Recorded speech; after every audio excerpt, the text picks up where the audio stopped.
outside right now from the studio here in North Mankato. Right now, depending on where you are in the area, you're dealing with some sunshine, or you're dealing with partly cloudy skies, or you're kind of dealing with a few like this. And this is expected through this morning, but we are looking at mostly sunny skies by this afternoon.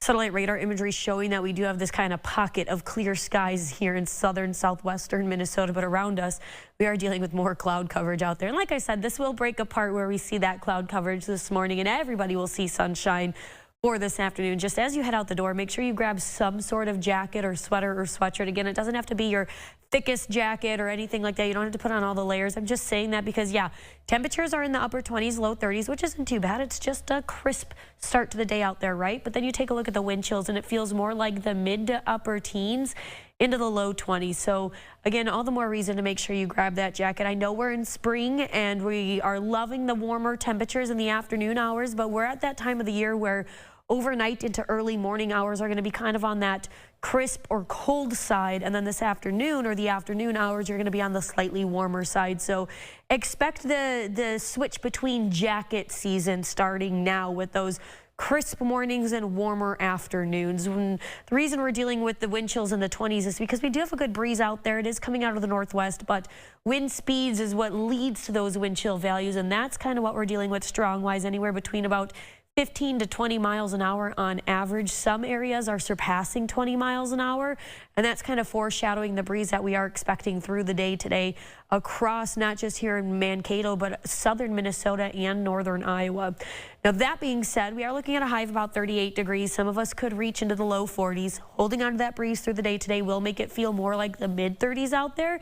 So yes, get outside and enjoy it. Just make sure you have a jacket or sweatshirt, something with you to kind of combat that chill out there and really enjoy that sunshine. It is going to be on the crisp side, but I don't think we can complain with the sunshine mixed in.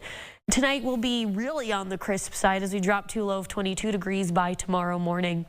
As far as precipitation chances go this week, I know at the end of last week we were talking about looking at another round of just several days of rain, kind of what we had last week.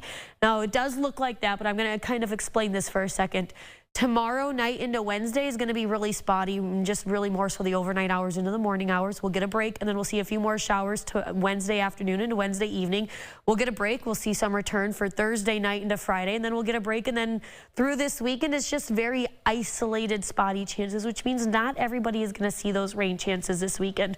So yes, it looks like a lot of rain on the way, but it really isn't. And to put that in perspective, what we're looking at by 7 a.m. Thursday morning is 1/10 of an inch or less for most of the area. So again, not a lot of rain headed our way, but hopefully we get some to kind of help with these drought conditions. Now, this is the current drought monitor. It is going to update again this coming Thursday morning, and hopefully we'll see some improvements based off of the rain and precipitation we got last week. Some of those improvements would be these conditions kind of shrinking, getting smaller, and improving as far as kind of getting better, or, you know, down the line instead of up the line of those conditions, which is what we're seeing the farther south and west you head, getting into Nebraska and more so Colorado and areas like that. So not in the worst of it yet, but we desperately need these rain chances to stay in the forecast, whether it's this week or next week that we're seeing as well, just to kind of help keep our drought conditions from worsening. We want them to either stay where they are, which we don't really want, but we want to see them get better. So in order to do that, we need to stay where we are and continue to see these rain chances, which I know is not everyone's favorite, but they're there, and we could see a few thunderstorms next week. Look, these temperatures, 50s and 60s on the way. That's a look at your forecast. We'll wrap things up when we return.